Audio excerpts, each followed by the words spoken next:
Hello, everybody. Welcome to Meta Episode 3. I'm Artosis, joined by three of my absolutely favorite nerds in the whole entire world. Moonglade, how is your Zerg doing? My Zerg's doing pretty good, man. I'm feeling pretty good lately. Qualifying through WCS and all that business. Yeah, feeling good. Excellent. Theognis, how are your Hellbats? Pretty good, pretty good. I didn't use them in WCS, so I kind of got raped there, but no, other than that, I've been doing pretty well. That's your problem, man. You should have used the I know. Hellbats. You're screwing up. We'll definitely talk about that more a bit later. And Yeah, Catz, sure. Catz, how are your Swarm hosts? They're good. You know? Great I like answer. them. Thank you, Catz. I like turtles. No. They kind of do look like turtles, actually, swarm hosts. Yeah, a they do, little don't bit. You know what? Especially with the front legs, now that you say that, that's actually kind of like how turtles walk when I watch those Galapagos shows and stuff. Wow, that's actually a good call. They definitely modeled those legs, and the thing is that it does look like a shell in the back too. Yep. Mm. Yeah, it's like someone was playing with a 3D turtle and like Yeah. stretched it. They were like, "Hey, that doesn't look too bad." Swarm Wow, hosts. and to go swarm host the best, you should turtle as well. Maybe this is like subconscious messaging from Blizzard. Yeah. Okay, so let's go ahead and get right into the show. First thing I want to go over is just kind of WCS overall. I want to jump through each of them and talk about the results a little bit. I just threw in the chat there the America WCS NA, I guess we would call it. Throw it in the chat for everyone as well. And, well, what do you guys think about these results so far? The Koreans are doing pretty okay. And, in fact, we have just one American getting through so far with Suppy. And Scarlet today. Well, I guess Scarlet is technically Canadian, but I guess that does count as well. And then we, of course, have Moonglade. Moonglade, you got through there. It's pretty sick. I got through. How was that for you, that group? It was tough. There was some really tough games. I was pretty stoked that I managed to get through it, especially after dropping to Illusion in the first match. I was like, man, I made too many roaches. I shouldn't have kept doing that. So then I kind of went back to standard sort of Mutiling Bane style, and I just played a really strong macro game. And yeah, pulled through, and I was so relieved. Couldn't believe it. So sweaty after all that. It was finished like 3 p.m. my time and started at like 10 a.m. So yeah, it was a big day, but it was Wow. good. Yeah. That's Illusion's pretty like sick. really good at TvZ too, so congrats. Thanks, man. Which style did Illusion use? Because I've seen him actually semi-recently still using siege tanks in the matchup. I didn't get to see that match yet. He pretty much did mostly just Marine, Medivac, Mine, Marauder stuff. Oh, okay. He's Yeah, really hard on Daybreak. He's got like a really cool style where it takes his I think it's his fourth up like in the middle. He like lands his command center in like the top middle or bottom middle, wherever his main is at, and he can just pushes from that area, and he just like constant pushing, and it's so hard. That's actually Really good so popular right now. Just rallying like across your base, like putting it in the path of your attack. I think it's like definitely the best style at the moment. How do you deal with that yourself, Moonglade? Because that's going to be something we talk about a lot later on in the show, is that this ridiculous new TvZ we're seeing from some players. Yeah, well, it's just constant aggression, and I think like the ultimate, you just got to get to ultras, and you got to like push it back, or you got to like counterattack or something. Because if you commit to like a Ling Muta Bane sort of fight in these chokes and this rally that they do, they're just so cost effective with constantly dropping more mines, and like the mines that are already there often don't die, and it's just so cost effective for them. So, yeah, I think it's just all about tier 3. All right. We'll definitely talk a lot more about that later. That's actually one of the main things I want to go over today is the current state of TvZ. But let's actually delve into these groups a little bit, because so far, man, like the foreigners are falling hard. We've only had one Korean. Well, I guess actually today the second Korean did get eliminated. Only Hart and Oz falling out. By the way, big props to State killing Oz. That was actually pretty sick. He played really well there. But Yeah, I mean, Suppy destroyed that group. yeah, that's true too. 0 Suppy losses. beating Ryung was so impressive.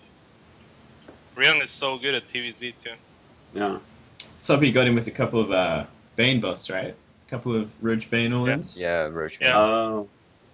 Yeah, that's actually, that strategy has been really coming up. It's like kind of a meta move where you, Oh, yeah.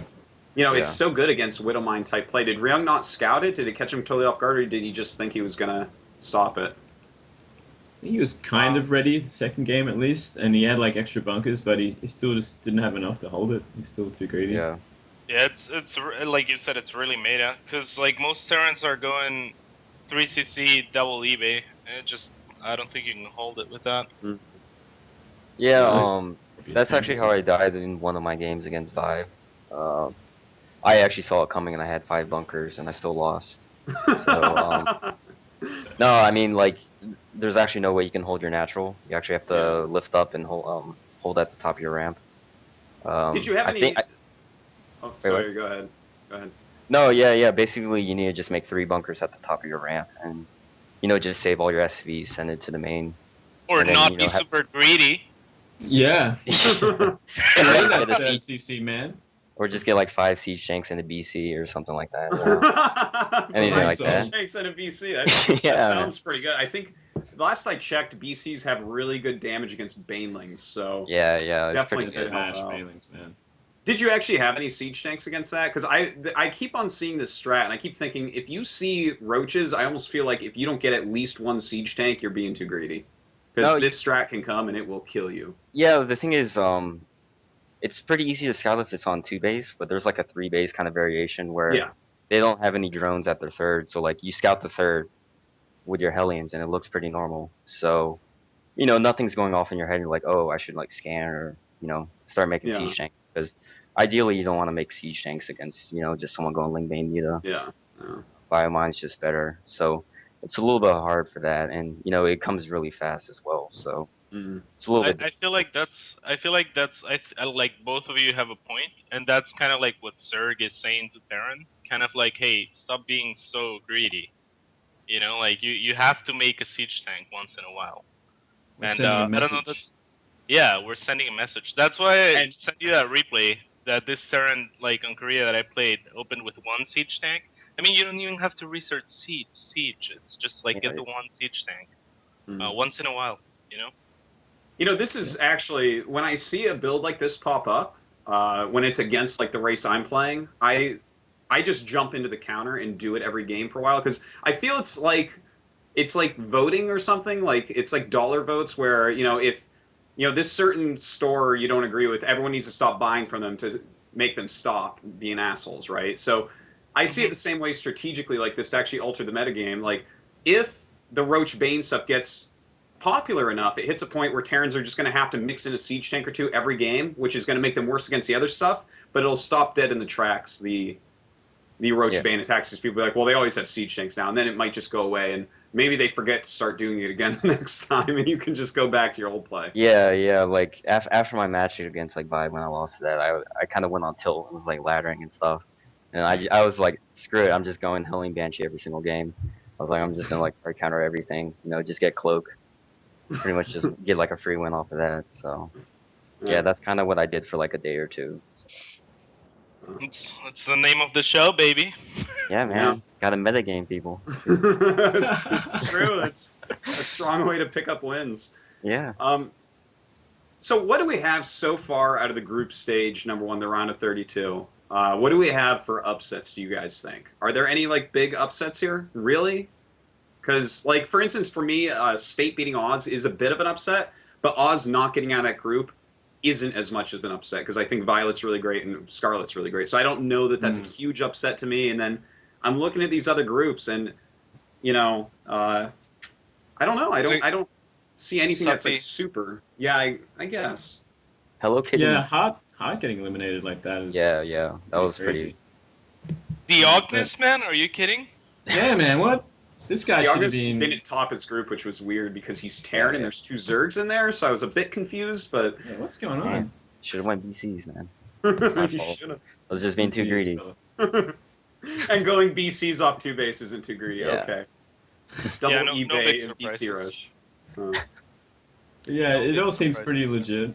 It was Yeah. sad that Major lost so badly. I was expecting a lot more. That Yeah. is a bit weird, isn't it? Right? Because he's been over here in Korea for quite some time. You'd think that he'd be killing it because he was like really good before he even came over here too. Yeah. And Yeah. Very he's strange. like in house rankings for Team 8. I know that he's like between like 6 and 7. Like he's That's not bad. barely not in the. Yeah, it's pretty good. So Yeah. yeah, I was Is that surprised out of he 8 didn't do a little people? bit better. Every time I think of Team 8, I'm thinking there's like 8 people, man. It's a few more than that. A few more than Yeah. that.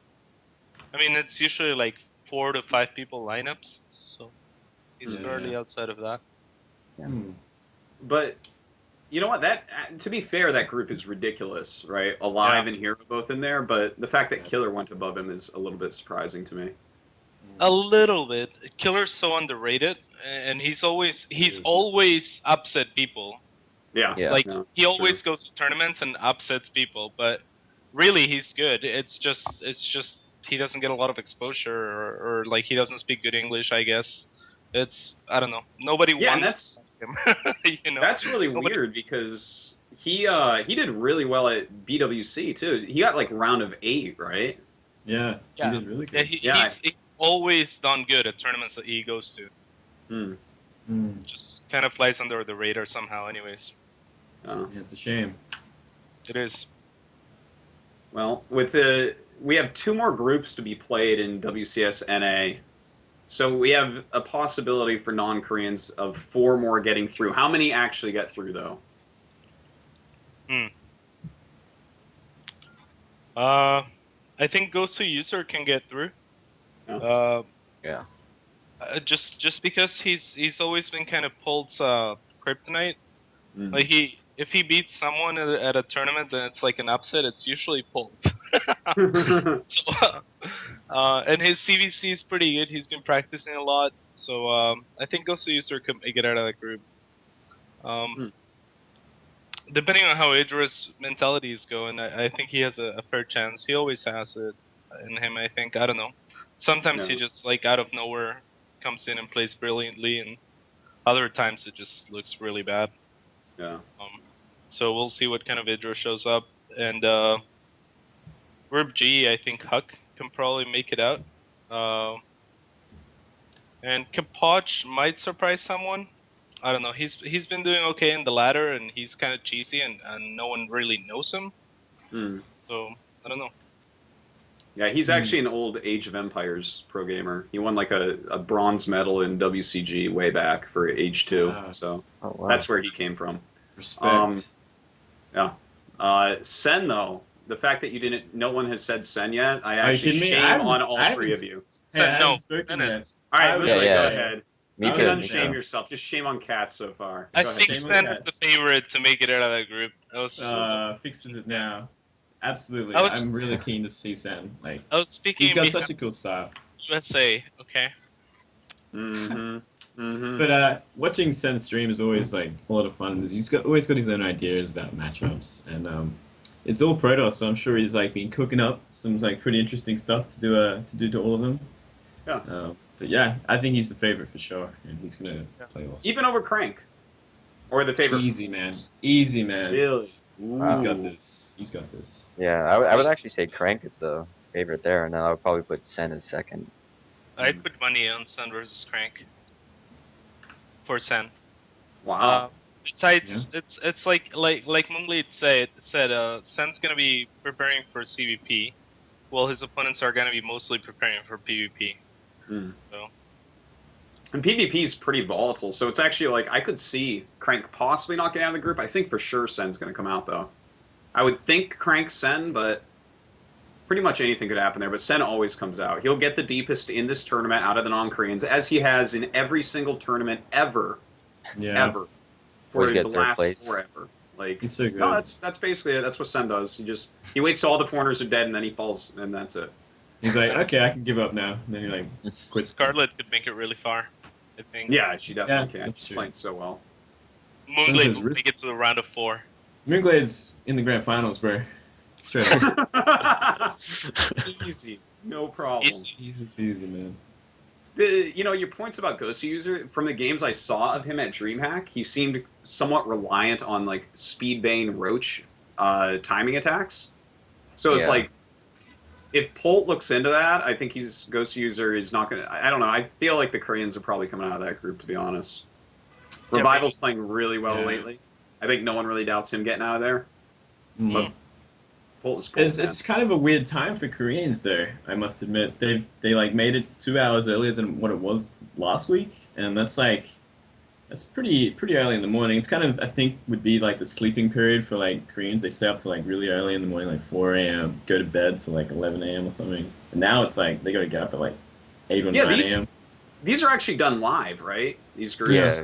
Yeah. Yeah, so that actually is really early because I woke up early today and came out, and Catz was instantly like, "Are you watching WCS?" I'm like, "I guess I'll just turn it on right now." Okay, and Yeah, exactly. It's Like, a harsh time.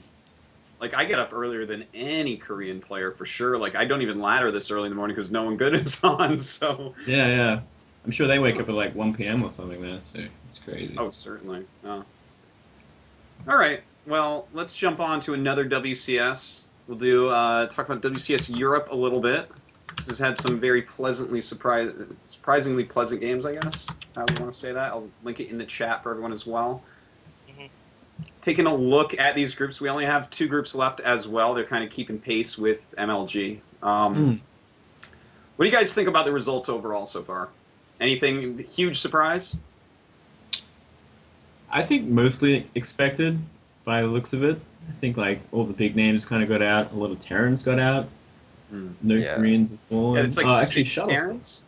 6 Terrans and Yeah, 4 Zergs and 2 Protoss. yeah, seems pretty legit. Yeah. I've been playing on the Europe server like recently, and like the Terran metagame is definitely different over there than NA. So there's definitely a lot more Hellbats there. So I'm not too surprised about all the Terrans like making it out. So Yeah, man. I actually haven't watched too many of the games, so I can't really say much about like the gameplay. But I Tell guess me. the Maga being MVP is the biggest upset there.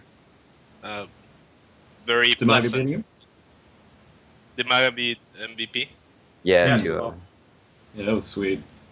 And actually, Sake MVP, if you guys watched that series, was a 2-1, and the last game on Whirlwind was actually like they were dead even, and then MVP dropped like 3 spots, and Sake just fell apart.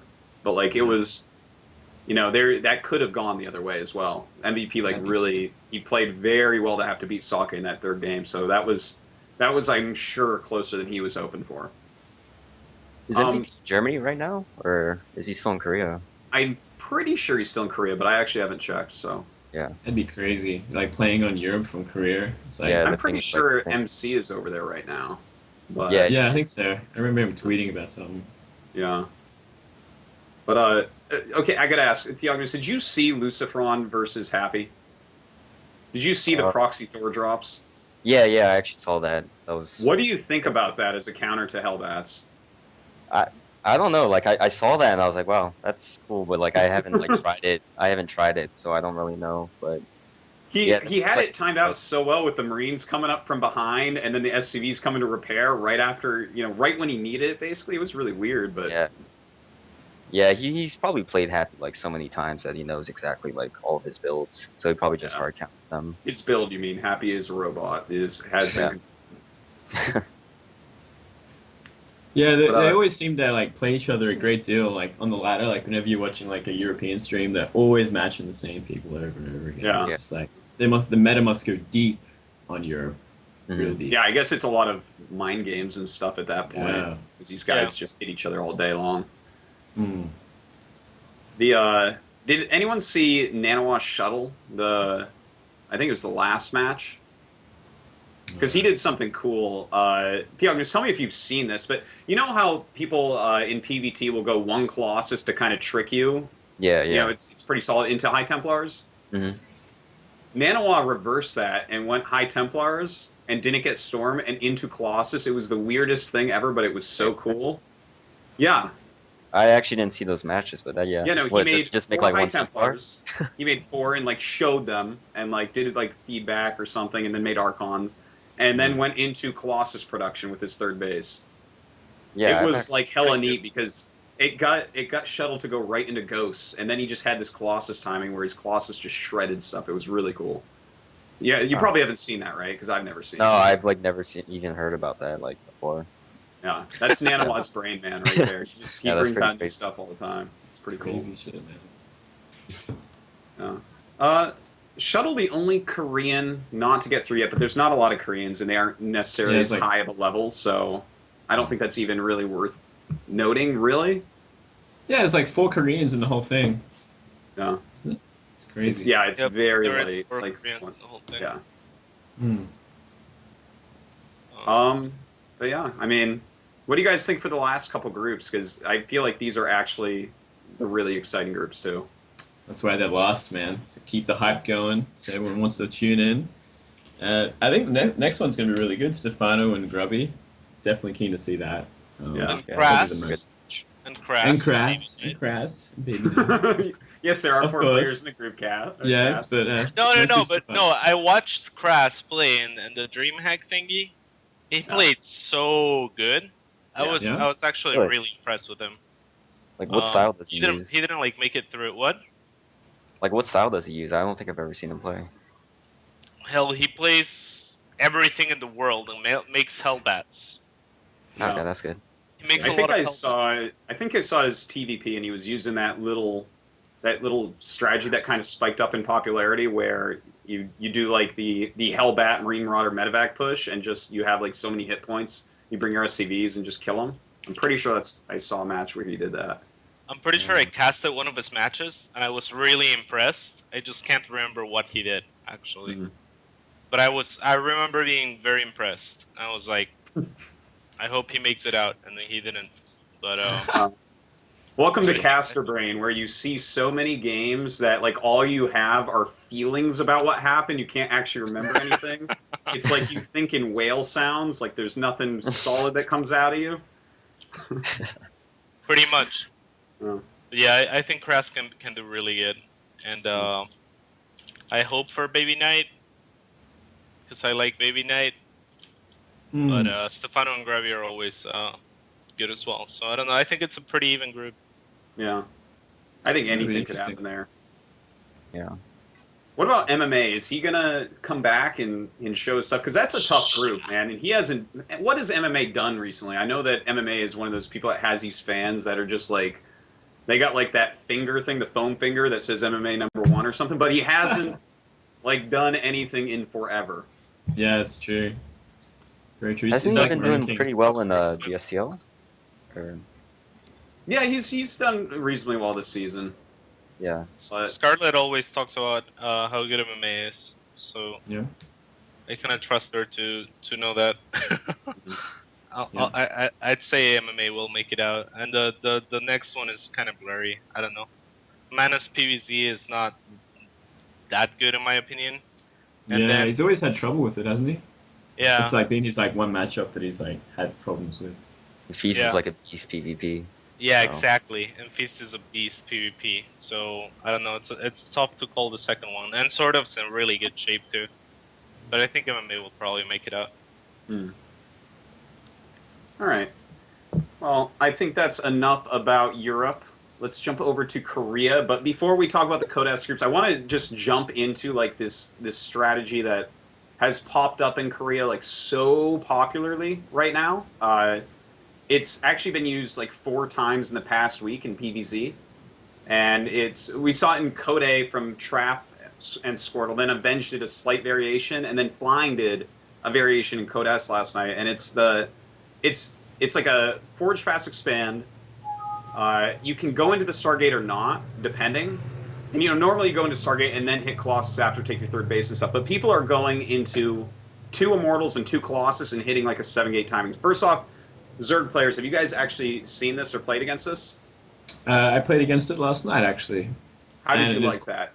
It's quite difficult to fight against. It feels like you kind of have to identify it and kind of like tech instead of like, because like if you try and counter this thing with like Roach Sling and like try and go into like Corruptors or anything, like they have 2 Immortals, which helps a great deal. So even if you have Corruptors killing the Colossus, it's not really like like a great victory. You kind of have to like, I don't know, go into like Hydras, and you gotta tech up a little bit. You gotta identify it and get extra gases and kind of tech a bit further than you would normally expect against some sort of 2-base all-in. That's how I felt anyway. So I was like, I had like I had like 4 bases going. I had like so many Ling Roach, and my Corruptors came out at like the perfect time. I killed the Colossus, but he still got 2 Immortals and like a million Sentries, so it's like still not that useful. The build is like ridiculously strong right now from what I've seen because they always leave with about 8 Sentries, 7 or 8, and then like almost every game that I saw this happen in, the Zerg went Corruptors, and by the time they killed the Colossus off, they did too much damage, and then they just roll through you with the rest of their force fields and stalker reinforcements. Yeah. The reinforcements. And then, but the other part is, like, if you don't go Corruptors, because last night, Roro, actually, who's, like, a defending champion, he just barely won a GSL, took on Flying, and, like, I think it's hard for anyone to argue that Flying is better than Roro. I don't think anyone would truly argue that, even though Flying is playing quite well recently. But he scouted it early, and then he put his Spire up wicked late. Like, he focused on Ling Hydra to try to pick sentries off, and then into Roach, and he got rolled. And it's like, what is the right counter to this? How actually do you play against this specific all-in? It's hard. Like, if we had to theory craft it perfectly, what do you do? I personally don't have much of a problem against it in comparison to other all-ins. And the reason for that is you know how there's the 4-gate timing that 91 started and now everyone does too? So I usually take my third a lot later, and then I check off of 2 base into Ling Hydra, and depending on what they're going, like I either defend and counterattack or just make a few Hydra, and then they usually either go into Spire or Storm Hosts. Mm-hmm. So either way, I'm going like Muta or Storm Hosts off of a Ling Hydra composition. I don't know, It feels like it kind of metagames Roach play, because if they do that shit and I'm going Storm Hosts, it's good for me. It's like, okay, you got 2 Immortals instead of maybe an extra Colossus, you know? So what you're doing is like skipping out on things Immortals are good verse and using that Robotics build time against them? Well, it's not a response or anything. It's just the style that I play right now. But yeah, I usually skip on Roaches. I sometimes drop a Roach Warren in case they all in, but otherwise I don't like Roaches too much. What do you think about that? So like with the 1-gate expand into like 4-gate pressure, do you feel like you always need a Roach Warren against kind of like the timing they do? Because I feel like if you're just trying to rely on Lings, then like it's easy to get crushed. Yeah, that's why I don't take a fast third though. So, like I take my third like way later. It's like after I start my Hydra then, and then it's fine though. It's only against Gateway expands that I delay my third actually. This is a Forge Fast expand build. So I would still just go into Ling Hydra into Storm Hosts. I think Swarm Hosts could help. Could work. I mean, they do have Colossus, which are like pretty damn good against Swarm Hosts. But I guess if you get enough, and then you go into Spire, it could be useful. They're overrated. I think Swarm Hosts are good, man. If they need a lot of AOE to deal with the Locusts effectively. Otherwise, every wave it still does a pretty decent amount of damage. You need like static defense to tank for when the army gets in position. That buys you like a couple extra Locusts thingy. Yeah, so I guess that could be one way to deal with it for sure. I haven't really done that much Swarm Host lately. I definitely didn't do it last night when I played against it, but yeah. I mean, if they engage like Flying did on that against Roro, I think it was this Math Swarm Host. Sure. Oh, which are you talking about? The good engagement or the bad engagement? The terrible engagement. That was against Sulky. That was the worst thing I've ever seen in my life. Yeah. Like if they do that, it's. All right. Do you watch Scarlet? Scarlet did like a really cool Storm Host play today. Oh yeah. I only caught the end of that. I really need to go back and watch them, but She did basically she went basically for kind of the same thing I do, only she did it way better. She went like for the Ling Hydra. She went for a timing attack sometimes not. Made a crap load of Storm Hosts and then pushed with static defense into Vipers. Crushed. I really liked her Viper timing, actually, in that. When she brought those out and actually started to use them, it was so cool, man, because she already had them on the run and, like, just... I loved it, just pulling anything back. It didn't even matter what it was, just gaining value all over the place behind the rows. And we'll stop talking about this exact strategy we were just talking about and just keep our eyes on it. Just think about it, guys, when you play it, because I want to bring that back up if it's still around, because because it won every single game that I saw it in. That's just something that sets my brain off, like, what is this? But let's talk a little bit about that last night and WCS Korea overall. What's going on with that in the Code S especially. I'll put a little link for everybody. But so about that last night, that Swarm host play, man. Let's leave the Group of Death to last. That's like, there's too much to talk about there. But last night, holy crap. Roro's Swarm host play, is that the best that we've ever seen late game ZVP in HOTS? That's my opinion. What do you guys think? It was damn cool. It's a damn cool game. Like, I think everyone cringes when it gets to that point. Though it's like, oh, this is gonna take a while because he's sending locusts after locusts forever, and it's like counterattacking all their bases and all their expansions. But it was such a good game and such awesome Viper control. He's like pulling in at the right time, like a ton of units into the spores, and oh my god, I really like Corruptors instead of Hydras to snipe all the stuff that gets pulled in, because they can group together and they can just one shot anything that gets in close, and they can get out of storms pretty quickly, and they can tank storms pretty quickly, pretty easily. I have to agree. I used to think it should be Hydras, but after watching Roro do that, when he was sending the Locusts up and having that cover, the Vipers and everything coming in, it like zones out the High Templars and basically everything, and then he grabs and pulls it in and then flies away for the next. That was like the most. I'm getting chills again, even thinking about this right now, because that is like, I've been waiting to see someone play like this. Catz, you use a lot of Swarm host play, man. What did you think? Did you just totally go crazy, man? I actually didn't watch those games. Oh my god, Catz! I knew he'd say that. Wow, you need to actually watch Roro flying that last set. That was trust us, man. It's pretty much what you told me to do once upon a time, but he just does it amazingly. Yeah, it's just a Spore Crawler, Swarm host, Viper, Corruptor.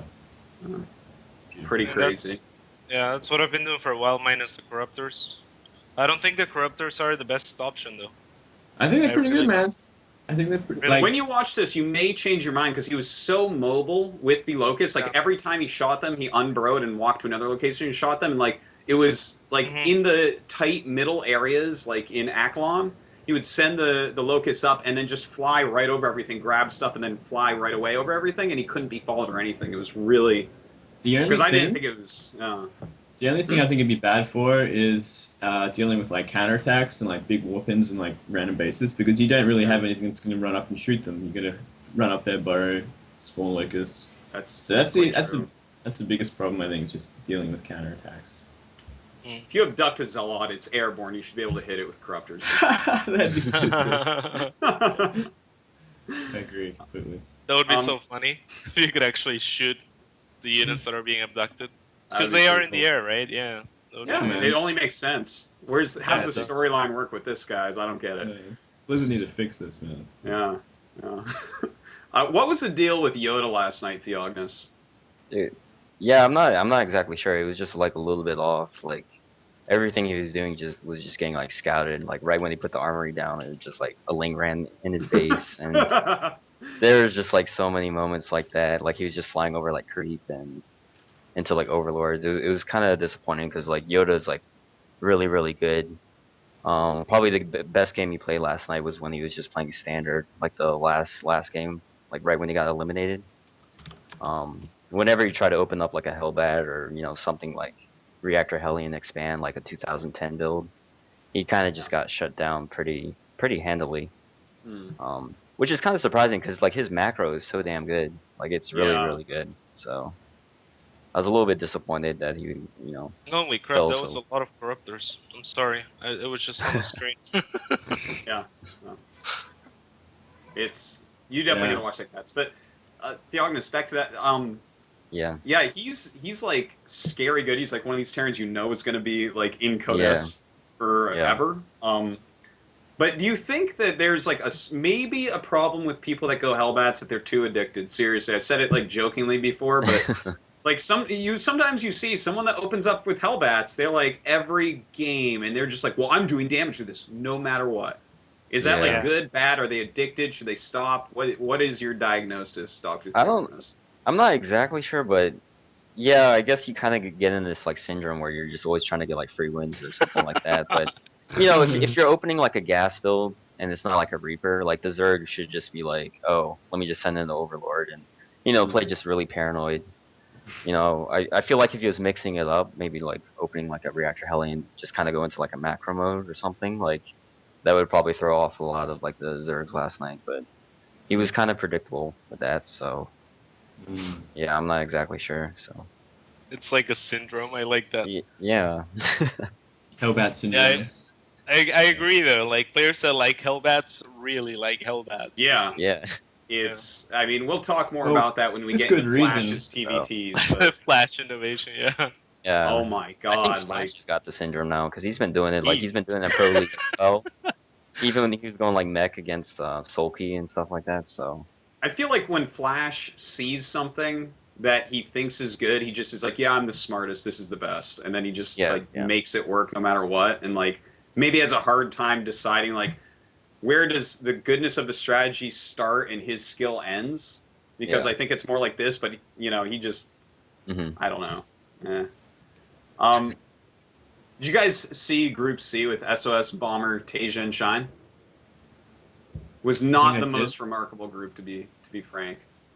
I think I did, but I completely forgot about it. Yeah, I think especially lost interest because it was Shine, and Shine. Yeah. Shine is Shine, man. Yeah. Yeah, I think I actually missed that night, but I watched the other ones. Yeah, no, it was. We don't really need to talk too much about that one. That was meh. It was some cool hallucinations and stuff.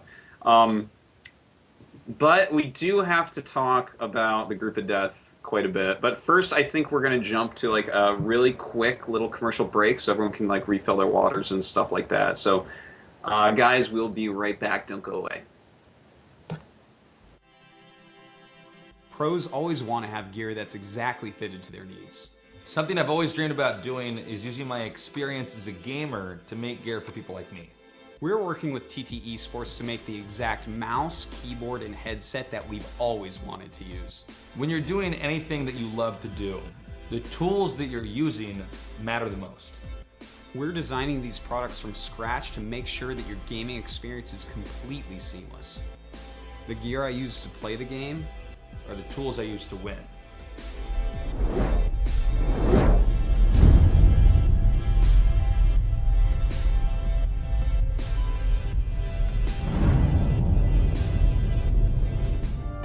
Hey guys, we are back and it is time to talk about the Group of Death and the wonderful things that we saw within there. I do assume that all three of you like Starcraft and thus watched the Group of Death.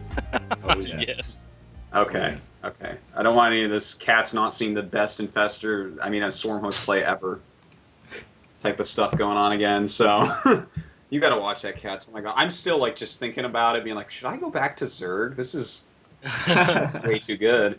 All right, let's talk about it. I guess we don't have to go in any set order. Anyone have a favorite match of the night so we can start this off? First game was really good. The Belcher Vestige one. That was damn close, man. It was looking really close for a while until some good fumbles went. Yeah, no, that base, game. Those two base. It's just it was back and forth micro wars. And yeah, it could have gone either way, I think, depending on positions. But yeah, there's a couple of fumbles at the end really put the nail in the coffin. It was that exact strategy we were talking about before, the double Evo into 3-base ultra type stuff. It was, that game was actually fucking crazy. The fact that he kills the third base right before the ultras hatch, like they're almost done and he kills it. That was one of the highest level games as far as these guys knowing exactly what to do. But was there any way for Party to actually end up winning? Because at the end, the unit composition was so in the favor of Life after he killed off the Colossus and everything. Yeah, it was looking a bit bad. His unit combination was just no good against Ultras, to be honest. It's like stalkers, and it's like one immortal or something, and it's just Yeah, he had like a sentry in there. It's like, well, I don't know what the Yeah. sentry's really gonna do, but yeah, it Was feels that- like he really needed a. Oh, was better that build you guys were talking about, like the 2 immortals and 2 colossi? Is that like a No, hard no. counter to Oh, that no. build, or? not that game. It was. He did like more of a colossus timing against this to begin with, anyway. It was Yeah. pretty close to that though. It wasn't exactly Mm. that, but it was like kind of close to that. Okay. But like, that was what a fucking sick game that was. So close. Yeah, we kind of talked about this strategy last week a lot, Yeah, right? yeah, So yeah, I mean, I'm of the same opinion. Like, you really can't lose your third as a Protoss, and Mhm. you know, stay aware that the Zerg has kind of shitty economy, and try to defend and then go for a timing before Ultras, or just defend. And I think Belshire Vestige was a pretty good map to Just to like maybe wall that off. Yeah, like wall off the third and stay on a defensive make position. like a sweet anti-ultra death ball or something. for, Yeah. like, immortals sort of thing. Yeah. I think that would be like the strongest instead of trying to kill him before it happens. Like he almost lost to just pure Ling with like 2 Colossus. I think he was a bit out of position for some of that fight leading up to killing that third base. So I don't know. It's a No, little that less- was. It was pretty heroic of him to actually pull that game out though, because like that was. I don't know. I feel like you put most even top end pro gamers in either of their spots and they lose. You know. Yeah. That was like partying against life, like something you'll see in that situation. Yeah, It's amazing what he can do with Zerglings. Like he just Yeah. his Zerglings just so much better than everyone else's. It just doesn't make sense. Yeah. How about the Aklon Waste game, the game 2 there? That was the one where it turned into like mass 2-2-lings off 2-base economy against like unupgraded Blink plus Colossus attack. Yeah. That was Yeah. that he actually look killed crazy. was gonna win for sure. I Yeah. still don't understand how life like It was just fungals, man. It was like perfect fungals in a big clump, and then like It just the was- upgrade advantage. the upgrades. Yeah, the upgrades were so big. Yeah. It Like, just made such a difference. Like Still, Zerglings it was like against- Colossus Zealot Stalker. Like I still didn't think he could break it, but it was like yeah, wow. me either. I thought Yeah. Parting had it, especially when he picked off all those links that were on the screen a second ago. yeah. Mm. Yeah. That was I was like, okay, Parting's got this, but then yeah, just no upgrades has hurt him so much. And he You know- didn't get upgrades either of the first 2 games, I don't think, or maybe he did in the first game. He did the first game, but not very many. He Yeah. was like upgrading like attack, but it kind of got outdated when Zerg got 3-3 really quickly. So Yeah, it was weird. I thought Parting had it and then he lost. Life is just too good. I don't even know. I don't like. I was watching it and I was like, okay, I don't know. I don't understand. What was that one swarm host though? Like I saw that. I thought he was just going mass swarm host, but he only made yeah, I one. reckon it was a mistake. I don't know. Yeah. Yeah, I was not so sure about what that swarm host was for. I was like trying to theory craft out a little bit. Like, is this swarm host to have like a constant view of what he's warping in or something, or is it like a He did it more mistake? than once, right? Huh? I think he did it more than one game. The Just one? did he? Yeah. Oh, that seems strange. I see him do it sometimes against Terran, but against Mm. Parting, I don't know. I don't know. I think it's a little bit of everything. Like for starters, it could be so that Parting doesn't attack without an observer. It could be just to scout out, like you said. It's a pretty good scout. I guess that's it, right? Well, I guess, guess it could Yeah. like Yeah. scare him too, and be like, oh, he's going into this. Maybe I need to Yeah, Maybe yeah. more counter Colossus or mass something. swarm hosts, right? Yeah. Yeah, that could be it. And I guess it's always if, a neat thing to have.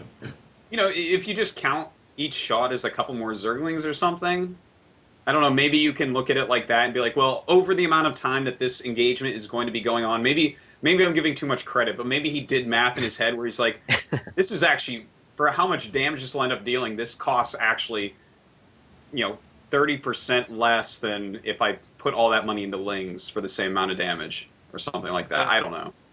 Could very well be a combination of everything. I mean, Yeah. it doesn't seem like a terrible idea. I almost actually feel like going and asking him now what that one Swarm host was about.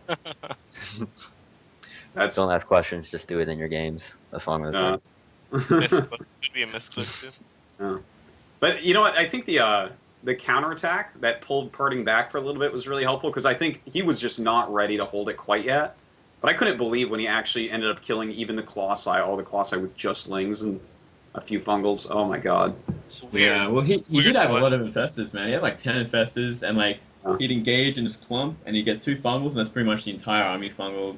And then you got Spine Crawlers hitting them, and you got Zerglings surrounding them with better upgrades. It's like everything Yeah. kind of went together. Like if he spread out more, if he took a better angle, if he didn't get everything fungled and it's surrounded, Yeah. like I think a lot of things went last way. Yeah, and you know, You're- one of the things that I liked the most there is he never started mining from that third base, even though he remade it. The fact that he just did not mine, the fact that he like got rid of it at first, knowing that he was going to be in trouble, and then he remade it, and then he's like, well, I can't send drones there right now. I might lose it, or you know, the lost mining time. I can't make drones anyways. God, life is so good. Oh my god. Yeah, he is. I'm just Yeah, happy. I don't know. It was just amazing. I would never make infestors to try and hold an all-in.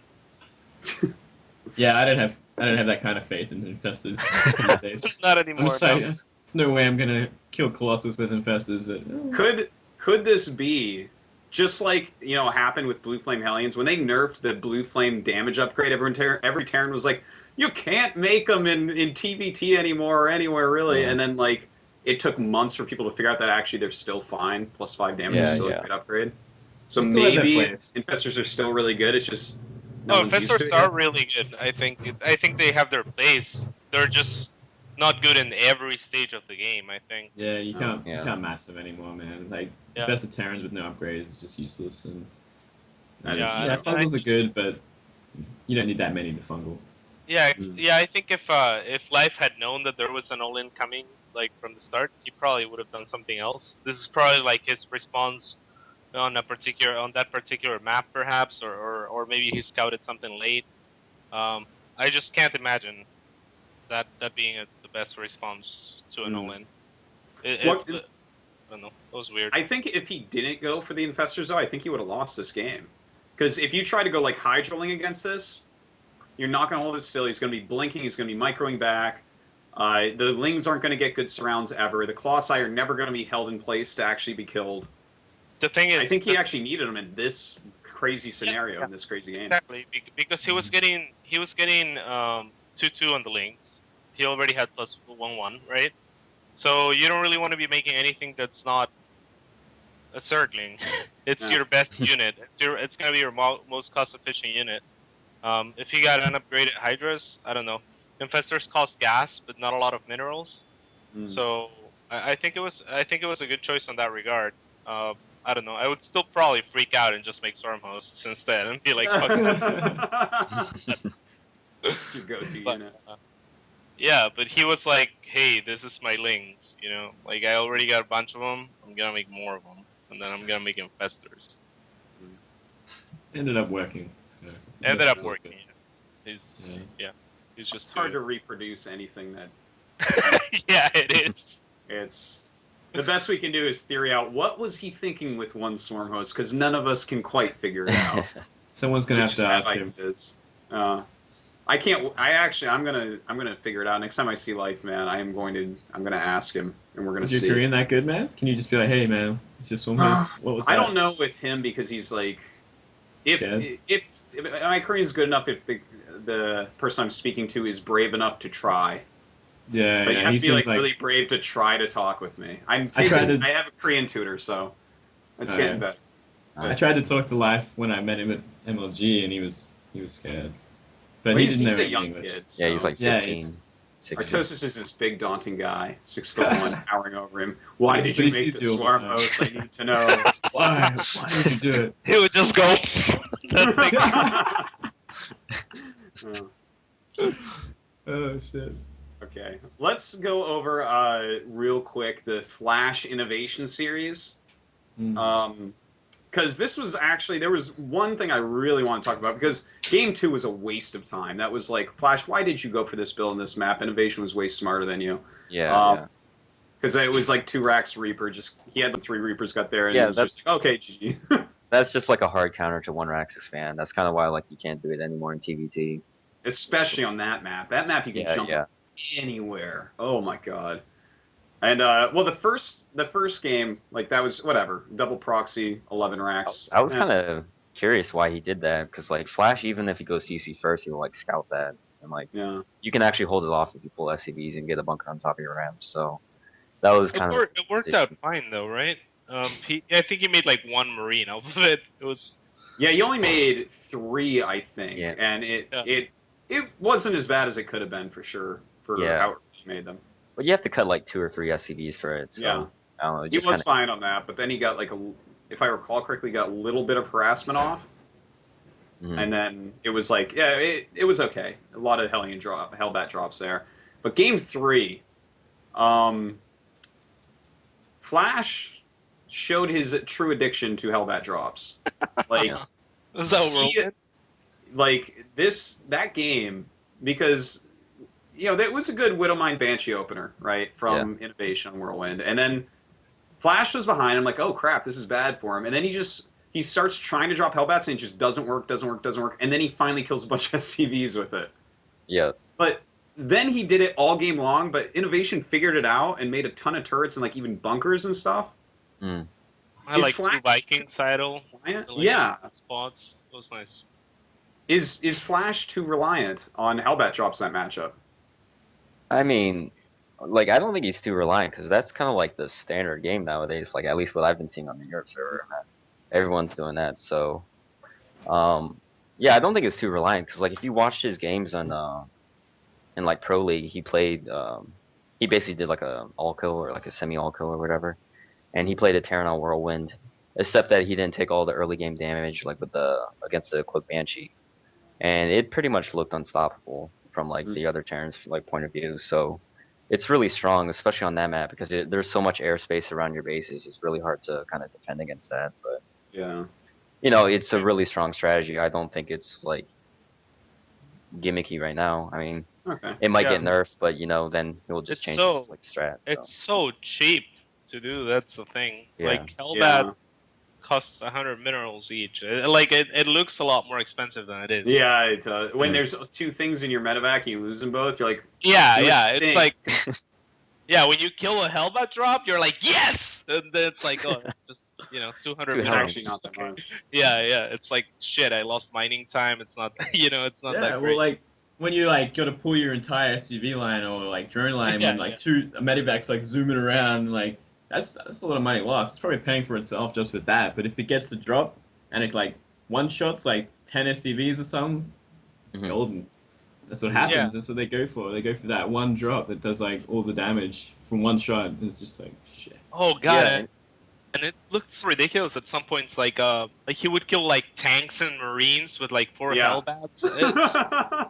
Dude, they can drop like, Hellbats on roaches and then like kill them. It's like no problem. Yeah, like if a Zerg like drops the roaches on top of my mech army, I just kind of laugh. I'm like, thank you. I was like, awesome.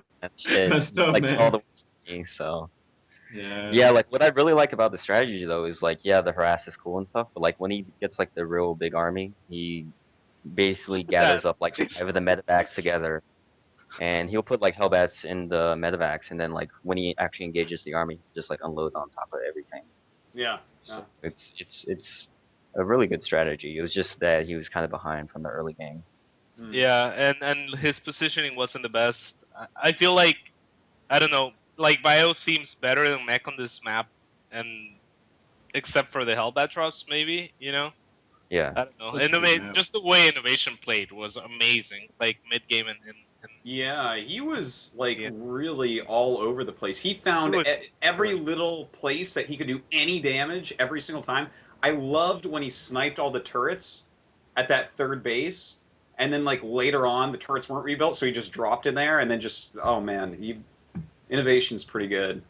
He's so good. That was amazing. He's pretty alright. Literally everywhere. Yeah.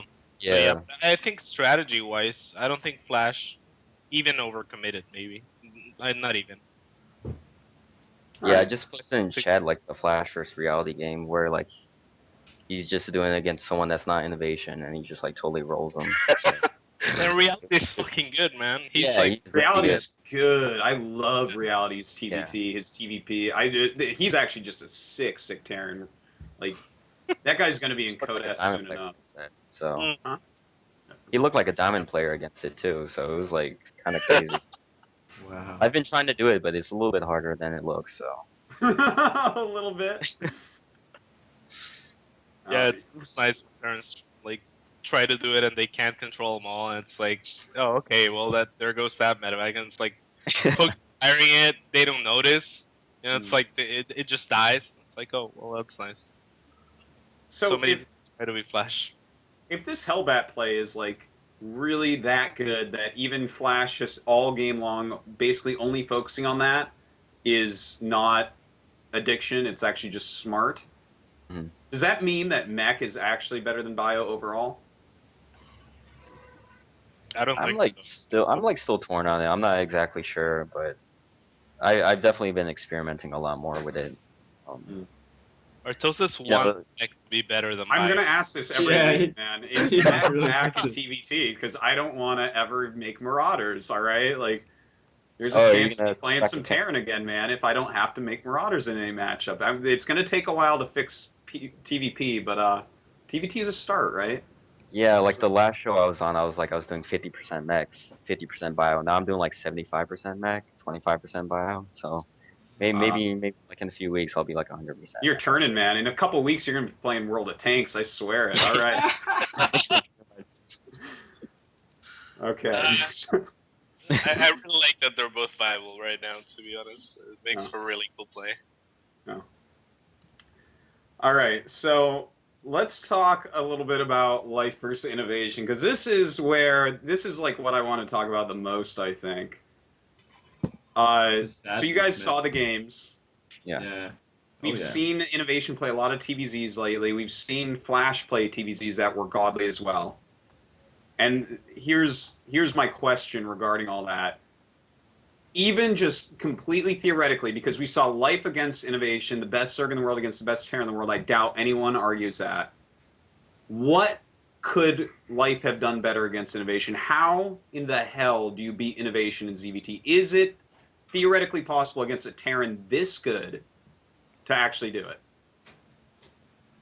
Yeah, I think Certainly you could. hard as hell, man. Sulky did it. Sulky Yeah, did it yeah. on Whirlwind not long ago. Those cool. What did Sulky do? Do you recall? Yeah, it was like Mutiling Baneling, and he basically just kept killing Innovation's bases super cost inefficiently, but he kept denying the like you're talking like blown up command centers with banelings and stuff? Yeah, or? yeah. Yeah, I think that's a really strong way to play. Because like a lot of Terrans that are just focusing all their energy on like the one like endless push where they just kind of nonstop attack, and you know they have to split mines. You know, bios. You gotta like, break that rhythm, man. You gotta yeah, find like a way you basically take control of the pace. Because if you just like keep on attacking and try to like disable the mines like that, like you're It just basically gets playing the game from the Terran. It just takes so much. You just have to be so good at it. It's like Yeah. you know, it's like you can be cost inefficient as long as you have better economy, but you can't be too cost inefficient. You know, you still have to micro really well and send a few links in front every time, and like, you know, check that where the army is and go and blow something up. And I don't know, it's weird, but Sulky can do it. I don't know. Sulky is amazing too, though. Yeah, he is. That was one game. So hold on, because we were talking about this a little bit earlier when we were talking about Yoda's games last night. I forget who's, maybe Moonglade mentioned that you need to like kind of skip tech a little bit. Like he got up to ultras really quickly to help with his attacks. It's like the way like the army you want to end up with to try and fight Marine Mine. Like if you can get there without taking like losing a base or anything, then you're pretty golden. But it's just so hard with this constant like parade push going on with mines, and especially like Whirlwind, because they can just push up a ramp and put mines all down the ramp and outside it. So like there's no cost efficient way to deal with that ever. So it's like, what can you do? You gotta go ultras, or you gotta do this. It's kind of like killing bases and trying to disrupt them, which I think is a pretty good idea. What is the best way though? Because these are like completely different strategies. You know, like overmaking banelings to right-click on command centers as opposed to like jumping up your tech a little bit quicker, maybe skipping your mutas to get out the quick ultras to help deal with the actual army itself. I think everyone in the whole world right now can agree that trying to stop the push every time they come onto your creep, like running up and trying to defuse the situation, Mhm. is not working against players like Innovation and Flash, and some other guys are getting to that level too. So, Mm. which way is actually the way that you guys think this is going to head? Roach Bane It's only, really man. hard to tell. Like Roach CVT, Bane. CVT is so weird. Like yeah, Roach Bane all-ins work. It's weird because CVT, there's so many different things that Zergs are trying right now. For Mm. instance, I'm still working on like Roach Hydra into Infest or Roach Infestor into Hydra, and then like Vipers later on, and it works okay. It's hard to defend drops, but I'm getting better at it, and you can actually have cost efficient engagements with it against biomines, which is what I really like. Um, Players aren't using the infested Terrans too well against mines either, and they're a pretty hard counter to mines. Infested Terrans are. Um, then there's people going like super fast speed links. There's the bus that Life did too with 1-1 like speed banes. There's Roach Bane attacks or all ins. There's the Muta play. There's what Suppy did and against Hard Yeah. too, where you kind of get a few mutas to control the air and then go into really fast ultras with queens. Then there's what like Fitzy, one of my teammates, he kind of like turtles and gets just super bad economy, but goes into an invincible Zerg army, kind of like slowly go into ultra and then slowly into Briggards. I don't know. I think there's a lot of options for Zerg, and Terrans are just going like biomine.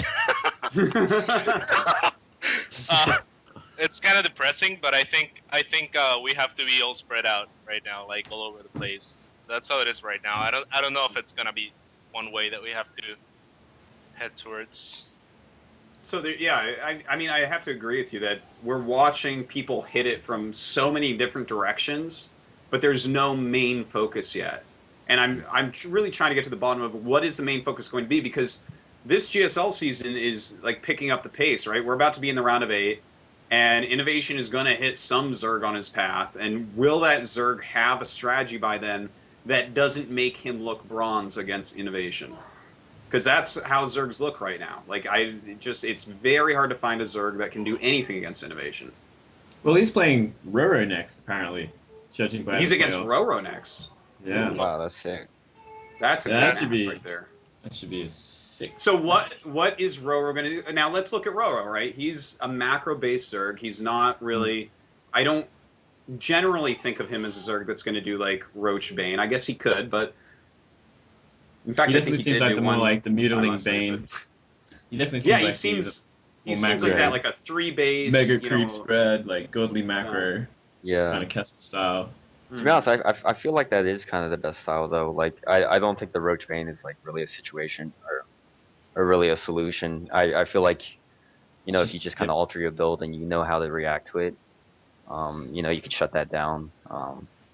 That's just kind of one thing that like no one's really figured out in like a week or so. But I feel like that will get figured out pretty easily. I'm not like a big fan of Roach Hydra.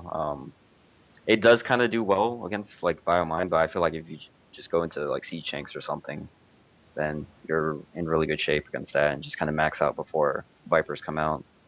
I really think Muta Banling's probably the strongest, and just a lot of creep around your fourth, because the endless push is kind of meant to like take out the Zerg's fourth base, because Is that what they're it's basically called? just trying to get the fourth base so they can get the ultras out, and that's basically like what you like the parade push is trying to like.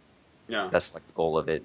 I feel like right now, what I think is the strongest style is just the counter-attacking style that Sulky is doing, where you're basically just trying to take out the economy, because or else the endless push is just gonna keep on coming. The endless push. I mean, The it's gonna endless come for push, 30 man. epic. It is, man. No, It's endless. I like, like it. But think about it though, Theo. Like when you're proposing that counter-attacking is the best option, that can't be a stable option. but if they're like super defended against it, then like the push is gonna be a lot weaker. Maybe. I mean, what if they make like 2 bunkers? Is that a lot weaker? If you think that's actually the best style, if you can counter the best style with 1 extra bunker and 4 marines. I wouldn't that be I don't it? I don't know. Like you can like cut off reinforcements and stuff. I don't think like Yeah, bunkers you are would have like. to have like a huge chunk of the Zerg army over there though to cut off the reinforcements. Like it would have to be like almost. You'd have to get almost base trading. Like you're gonna lose the fourth Yeah. if you're gonna go for that style that you're saying that Sulky Mm. used. Actually gonna have to watch that VOD. Yeah. But your fourth is gonna die 100% because he's gonna be over there and you're gonna move in and try to kill something off. I guess as long as you avoid like lucky widow mines on your banes, you should be able to like kill a base between having maybe 10 mutas or more and a ton of banelings and some zerglings. So. Well, there's an exploit actually that would be relevant to this.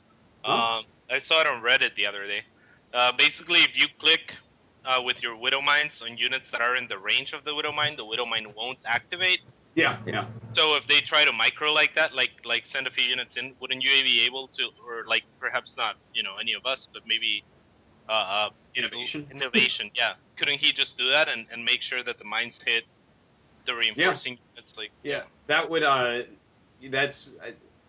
that's just like a retargeting of the mine to make sure that it's like not ever actually going off. And I've actually been surprised we haven't really seen that at all because anytime you see a group come in, if you can actually hit like the middle baneling, you're just going to win. So I'm surprised we haven't seen it. But the thing is, I guess there could be counter micro to that. Yeah, like, you just like split your banes. Send a few lings in, and Just then kill the like. mine. You got an overseer.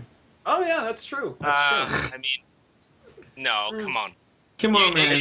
can go It's off whenever you want it to go off, and sending in a few banelings. I don't think you understood. If you can't split, because the splitting is so that you tank the first hits and then everything comes in. If you split and nothing's firing, what's the point? Like, what do you do then? It's like you got all your You run armies. away, man. You run away. Just run, man. Just the links are just sitting there all split. Like, Use what are hold they gonna position do? on things. Right over the mines. Yeah, that's true. People need to just upgrade Overlord speed and just send their Overlords before them or something. Terranal's going to think it's a drop, so they're running their Marines back, and then the mines go off and they go. Because you're going to lose all your units anyways. You don't need the supply. It's fine. So true. So actually, this is the fourth base because the like never-ending push, the rally push, the parade push, whatever we want to call this thing, that's so strong that's just killing people right now. When last night Roro went for the like super quick ultras against it, but the thing is when you're going up for those super quick ultras, like he did that off 3 base, but then he ended up winning. Was that more because of the strategy or more because he got lings in a few times and killed off a lot of SCVs? Like, which game was this? It was the Belshir Vestige one against Yoda. Roro Yoda, end of the night. Yeah. Or Yeah, he not- actually did get a lot of wasn't it like 3 base against 3 base for like the longest time? Yeah. Yeah. I think that was just because he did like a lot of ling damage. Yeah. Yeah. Yoda like Yeah. didn't even like wall off his natural for like the longest time, and Felt like it wasn't like a massive strategy win or anything. It was just a matter of Yeah. my Yeah. What do you I think just- of Ultras, Theo? Like, do you think Ultras are a viable alternative? I don't know.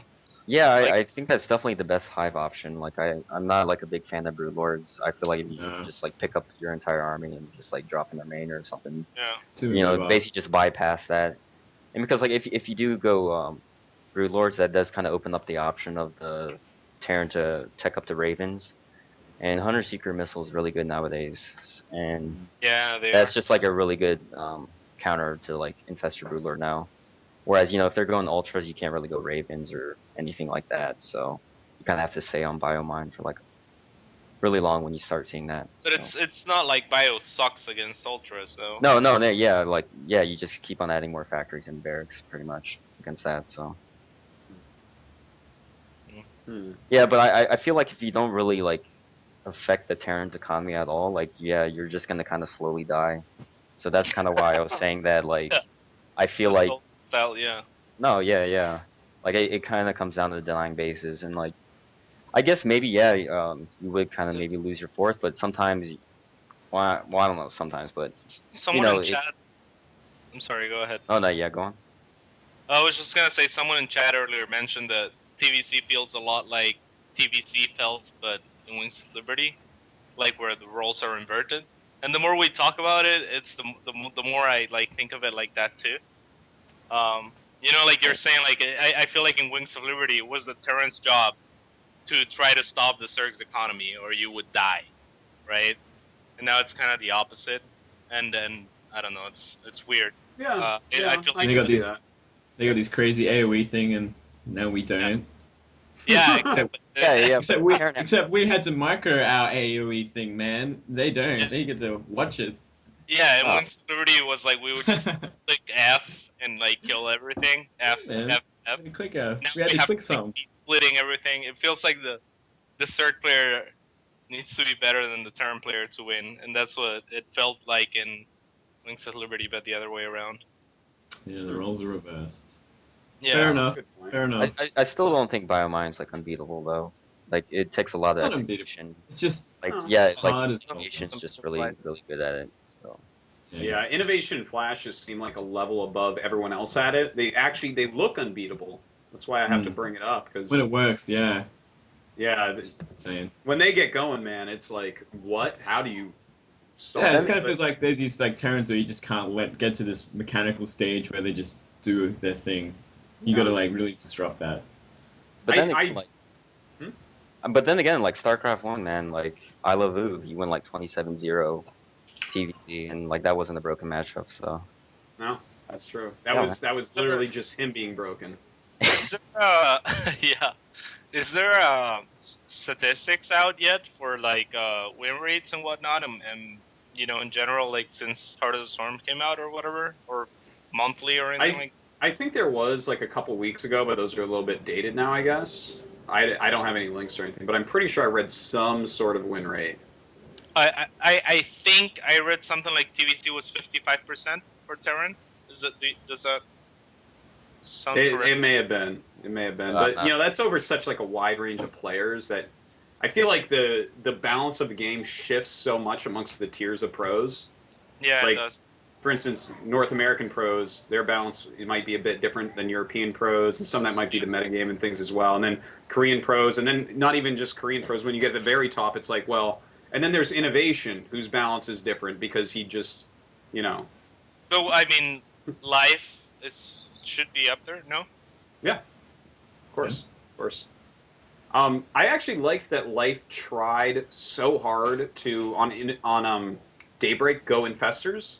The way he like instantly started making spines and spores to stop drops of innovation, and then went Infestors to hold the frontal push and try to get into Broodlord Infestor again. It was like such a cool thing to try, but as Theognis said, like when they were actually out, he's like, okay, now we'll look 5 Medivacs. What are those spores and spines going to do now? Which is nothing. But like, someone in chat actually found those win rates. I posted it in Skype. oh, nice. Cool. Yeah, I'm not like the biggest fan of Infestors though, because like, I don't know. I just feel like the fungal, like, just against like if you control the bio army well enough, like it just doesn't do Yeah, I too agree. well. Like, So they only ever push with like a small part of their army and they bait to the mines. So it's like, what are you gonna fungal? Like some mines? Like they're gonna still shoot. No, but you can throw infested Terrans. Yeah, that's true. yeah, but they can unburrow the mines, which a lot of Terrans have been You need doing. to start neural Well, they parasite can mines, engage, guys. That's, Yeah. Yeah, easy. No, I don't know. Is I it- think infestors are a really good option against mines in general, and I think they're underexplored. I think late game, absolutely, but I don't feel comfortable going with them at tier 2. I feel like I need to get ultras before investors. Oh yeah, I agree with you. Yeah. That's because I'm going Roach, so Hmm. you know, I think it's a different. Yeah, no, I Well, have to agree with that. If you're going Roach, you're going to want the Infestors, but I do agree. If you're going like a more standard play, the Ultras are going to be a little bit. You need those things out because they'll do well enough on creep, anyways. Okay, let's talk a little bit about Flash versus Parting, and how the hell Parting won that game on Daybreak, Theognis. Yeah, that was a little bit crazy. I like thought can't believe Parting that. was dead right when he killed the Nexus. Yeah, I was like, Parting should just kind of leave right now. Like, I think Flash is up like 40 supply, but yeah. Those yeah, how did he even get back in? I don't exactly remember, but how did he get back in? I just know it was like I Perfect still don't know, storms. and I've it watched was the game seamless. twice. Yeah. Yeah, like I was- didn't understand it. It was just like flanking with Storm like he used to do like yeah, last year. It was kind he of tried those yeah. High Templars, and yeah. I just don't really know, kept man. It was like Yeah. pushing him back until he got maxed, basically. Yeah, and was like, the "Go thing is, away." he went. I feel like he was like a bit fortuitous in his timing of Tempest, because he didn't know that battle cruisers were going to be on the way, and they went at the same time. Because I feel like if That was a weird he goes choice. Tempest later or Flash goes BCs earlier, I think the game changes who wins. Like, I think he got them at just the right time. I think that at that point it was almost an even game, anyways. Yeah, but like if you have the battle cruisers out like well before, they like shred Protoss ground like so hard. Yeah. So I feel like he may have been able to attack in, whereas they had like the same numbers at times, and it's like, well, the Tempest just slaughter that off. Like, what do you think about BCs in that type of game, Theognis? I mean, I actually haven't like really experienced like super late game in TVP for like Hot Heart of Swarm. I kind of did a little bit, like if it, but that was like pretty rare in Wings of Liberty. But I haven't played too much with it. But I actually didn't know Tempest actually like hard counter BCs that bad. I was kind of surprised that it just kind of evaporated. Yeah. Massive Yeah, flyers, man. That's like Yeah. what Yeah. Tempests are made for. Yeah, exactly. You should Yeah, see I him was a against little Colossus. surprised. It's actually the grossest thing you could ever. Or against Tempests. Yeah, Tempest against Tempest is pretty brutal. Yeah. Against Nobody wins that. It's the best feeling when you nerf Parasite Tempests. Like when you're going up against Protoss there, and then you like abduct Tempest and then nerf Parasite them. Mhm. Their entire rest of the Tempest dies so fast. It's so I can't say I've ever done that before. Yeah, no, I'm sitting here and I'm like, I think that Catz like plays a different game than everyone else. Yeah. Oh, he actually It's like does. He only actually Catz does. and TLO have had so many experiences that none of us will ever have. It's like as if they walked on the moon with Starcraft or something. So strange. it's a good feeling. But yeah, that game was so I don't understand it. So like partying came back. Oh my god. I don't know. He Yeah, I'm was like rewatching it right now, and like I don't. Flash kills himself like kind of often. It's like he doesn't stop attacking. He's like, I'm Yeah. better than you. I'm Yeah. better than you. I think that's what he thinks. And the thing is, I think he's right, but not enough better that it's Yeah, going to work yeah. against.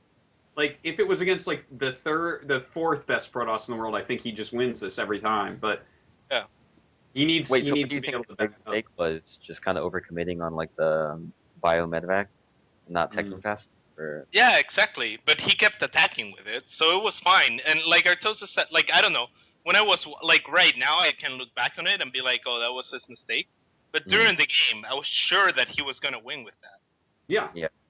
Yeah, like I couldn't have possibly said, oh, I think he's overcommitting. I would have, I would have just said like, oh, this is about to end any second now, for 20 minutes. Yeah.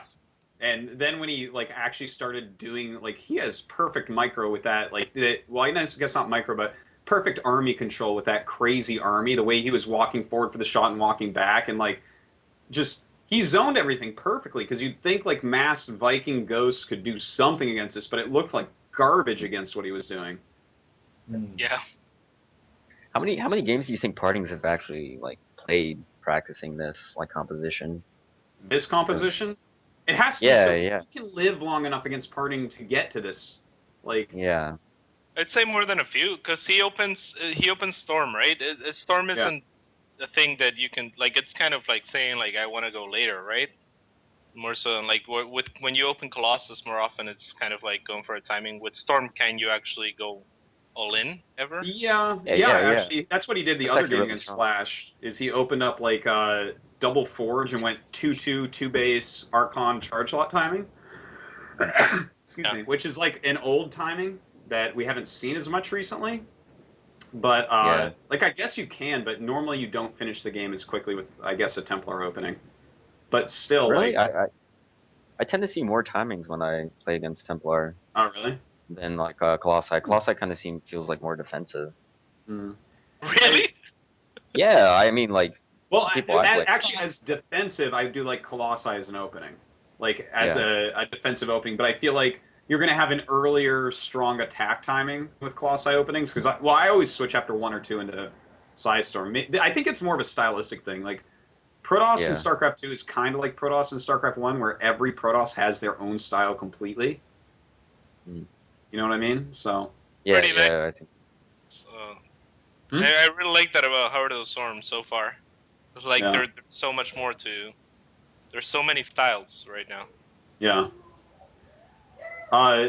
Speaking of which, the second game on Star Station between these two, does Flash just not know that strat?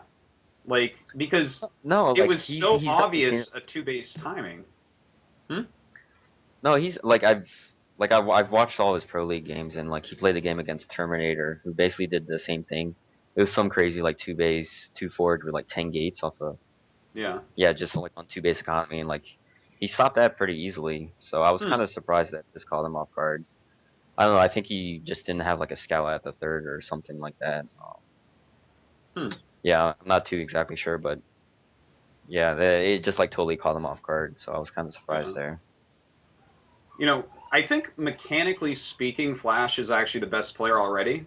Like, I think his macro is actually most on key out of anyone. Like, he just always has more than you ever would think, and he's always active with his units and stuff. But I don't know, some of his strategies and plays just don't seem to be lining up with his mechanical skill. How long till he's the best player in the world, hands down? Maybe his decision making, right? Is that what's Yeah, going? something like that. So, I don't know exactly what That's to call it, but there's something off yeah, about. that's kind of strange because that was kind of like his like strength in StarCraft One was his Yeah. decision making. It really wasn't like the macro and micro and stuff, but Mm. yeah, I'm not I exactly don't know. sure. Like I would say like just more experience, but then again like innovation hasn't been playing just as long as he has like StarCraft Two, so StarCraft 2 is a I don't young think I age can actually game. say. He called himself a rookie, the rookie going into the group of death, right? He said something like that's how I got good at StarCraft 1 by being in the toughest group Yeah. and Yeah. and being the rookie there, and now it's the same in StarCraft 2, so I'm happy I'm in the group of death. Maybe he thinks So- he just needs more time. Maybe like Yeah. another year, and he'll be right at home. Yeah. He's I getting mean, close. he's though. still one. Yeah, exactly. He's still one of the best players in the world, and it's a new Nice. game. I don't think he's disappointed anyone, to be honest. It's like Yeah. he was expected to be one of the best, and he is. So Artosis, what do you kind of think about his TVP build that he's been doing like every single game, like Oh, the the- Reaper, well- the really quick eBay? I like it for him because he's like maximizing those 2 upgrades that he gets so quickly because he's like there's almost never a moment where he's not engaging Protoss. Yeah. So he's like gaining so much value out of those plus attack and armor upgrades and like just the never ending pressure. But here's what I feel about it, like it does well, but he doesn't know when to switch gears because I think he probably kills Yeah. like 99.9% of people he plays every time with that. And then when he hits someone like parting, like he doesn't realize like when it's time to shut that off and go for something else because parting Yeah. is like a different level than those players.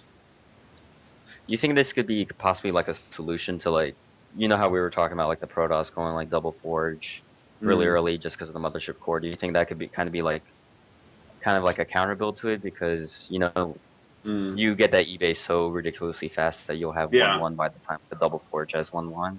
Yeah, like Except that since you're on one eBay, you'll just have like your production up faster. So because well they and they do it with 3 Raxes for the initial set of attacks. And yeah, I think it is pretty good against that too because you get everything out pretty quickly. You have the nice upgrades. Yeah. I've actually hit that a lot on the ladder, like about like a week and a half ago or something. I was hitting that quite a bit, and I found it actually like really hard to stop when you were being greedy. You know, you have to control just right. And the thing is, it's so easy with that group of units to bait out the Nexus cannon. And then as soon as that's gone, suddenly your army is not nearly as good, and charge won't quite be done, and like you have to really be careful with what you're going for. So it could be. yeah, I've been doing it every single game on ladder, and I've been having fun. So Having definitely fun think taking it's a ladder good- points. yeah, yeah, man, it's pretty good. Yeah, man. Yeah, man. All right. So the last set I think that we haven't talked about yet would be the second Life First Parting. So it is Indeed. this one, Indeed. like, Oh, A bit disappointing, this one, I think. A lot less exciting than the first one. It's a little too aggressive, I think, from Life. It kind of ended up just being the wrong move. you know, Life. The thing is, Life had such a good idea on Star Station when he went for like 10 pool speed, right? That's kind of a good idea. Like, Parting's probably going to be smart and go for a gateway expand. How the hell did he hold that? Like, can even he reproduce that hold? Seriously? Yeah. Sim City, man. I think so. So Mothership Core, man. Sim City. Sim City. Come on, the Mothership Core is so good against early pulls. It like pops out so fast. It's kind of Yeah. frustrating. Yeah. I don't know. I don't Sigurd find Stadium, early pulls that effective anymore against Protoss. Mm. Like Life really committed there, and he really had to if he wanted to do damage. But then he just had the 6 Sim City too. Dude, that was actually the sickest. I couldn't believe that he didn't get in there. I thought it was going to be game over because even with that Yeah. core man, he just kept making lings. It's like, well, you're not gonna be able to do this. But Yeah. like the probes blocking the holes and the buildings going up milliseconds before, and then the perfect force field timings. So frustrating. Yeah, that was pretty sick. I'm getting like hot flashes even thinking about Parting holding that. Man. The sentries. Was that better than the? Hmm? Is that better than the Hero versus Leon game? Oh, for the hold, I would say so. Yeah. I would say Okay. so. Yeah, like it. I don't think that even Parting can hold that again like that. Like it's too crazy. Anyways, and then the Belshir Vestige game. Well, that was over aggression, I think, by Life. Really, Yeah. that was like he lost so many lings and like was just counterattacking the entire time. But Parting won that with 1 base mining, so I don't know. His upgrades were Yeah. really late that game compared to the first series, wasn't it? Yeah. Like, Wait, his Parting dual Evo didn't was get really any late. upgrades. Okay, the Evos were. I think they Yeah, were. I don't I'm know not if the exactly sure. upgrades even came into play, actually. I think Yeah. they He did. didn't get upgrades. I told you there was another series where he didn't get upgrades. Yeah. Yeah. It's like the Another first game. series, Life It's had like two. surprising. Like, Life opened so aggressively, you got that Nexus right away. And then, like, he didn't have any drones, so he was just trying to drone behind. But, I don't know, a little bit too much aggression there, but it's too bad that Life fell out of the tournament. Actually, you know what? They're all a bunch of jerks for choosing each other, because now the GSL is not quite as good as it could be in the round of 8. Because I all know, 4 of right? these guys should be there. So silly. All a Those bunch egos, of man. jerks. Oh well, Out of it was control. worth it. Plus, Yeah, I that don't know. group is worth anything, man. Oh my I god. don't. The only thing I don't understand is like I would think that Life was actually confident enough against Partying. Like he kind of crushed them in the mid game and the late game, Yeah. or most of the mid game, I guess. But Yeah, he was trying to get like almost free wins in that last Yeah. series, right? He was just Yeah, like kind of that's- mine hard countering. he was So playing annoying. like he was the worst player. Hmm. It's kind of what it looked like, or trying to hard counter maybe. Oh, It's you just- know what? He made the mistake of watching the Daybreak game between Party and Flash because he saw that and he's like, "Oh my god." Maybe. He's like, oh my god, that's what happens if I can't kill you with this. Oh. Never going late game again. Yeah. Yeah, it's a I don't know, damn but Life shame. is kind of weird sometimes because like the MLG he won, he was doing like 10 pulls against Flash and just like random stuff like that. So I think it's just kind of his style to like mix Yeah. those in. He just mixes Just- in absolutely anything and makes it work, like through his own willpower. It's just kind of weird he did on like his deciding series, of making it out of the group. So Well, I think that's about all I got to talk about this week. So, I guess we'll go ahead and wrap the show up. Really good show, guys. Really enjoyed talking about all this stuff with you. Any shout-outs there from Mr. Moonglade? Yeah. Well, shout out to my team, Team NV, and my sponsors, Horizon Frag Labs and Plantronics. And shout out to everyone watching, and thanks for having me on the show again. Thanks for coming. And Thank how about Theognis? Any shout-outs? yeah, thanks for having me on the show. Also thanks to Root Gaming, all of our sponsors, DOS Keyboard, Twitch, Aver Media, mygamer.info, and also thanks to my new personal sponsor that I got recently. It's whythezoom.com. They sell like cameras and camera lenses, so definitely check Sick. them out. Congrats on that. And yeah, follow me on Twitter, Theognis. Just one. All right, I got one more shout out. It's for my friend who's actually an indie game creator, and he's actually a big Starcraft player. I've known him like all my life playing RTS games, but yeah, he's making his own game. He needs like votes for his on Steam in the Steam community link that I just linked there. And basically, if you vote for him, he gets his game on Steam, and he gets money, and he's gonna be like one of my personal sponsors in the future if he can take off. So it's pretty good. Support him, support Starcraft. It's actually a really sick game. I've played it myself, and it's a damn fun game. So if you guys can vote for him, make a world of difference. And yeah, thank you very much. I suggest everyone go do that. I will do that, and I will purchase this game because I want Moonglade to have more sponsors. Thank you. Yeah. All right, Thanks, guys. Catz. Yeah, thank you. Whoa! What is that? What is what? You opened it. Something went crazy. Okay, I fixed it. It was like the loudest music ever. It was like a virus pop-up. Oh, it's virus. Even trying to get worst this possible virus. timing. Anyways, thank you very much, Das Keyword, and the rest of our sponsors. Thank you guys for having me on the show. And check out Code A, I think is going on right now, the qualifiers. And Yep. Yu-Gi-Oh will be playing on that. So Oh, sick. root for root. And yeah, go check out Yu-Gi-Oh. He's playing against Paralyzed from SKT1. So should be sick. pretty good. All right. And my shout-outs, TT Sports, my sponsor, and I Buy Power, my new sponsor, getting my new PC really soon. Very excited about that. I'll be back to streaming pretty shortly, maybe in like a day or two. I haven't actually been able to play much recently. I've been so busy, so I got to warm myself back up, cut down on the troll hate. So, yeah, thanks for everyone watching. Once again, I hope you all enjoyed, and I guess that's it for this episode. Thank you to my three friends here, Moonglade, Catz, and Theognis. Always great to talk with you guys. So we will see everyone next week.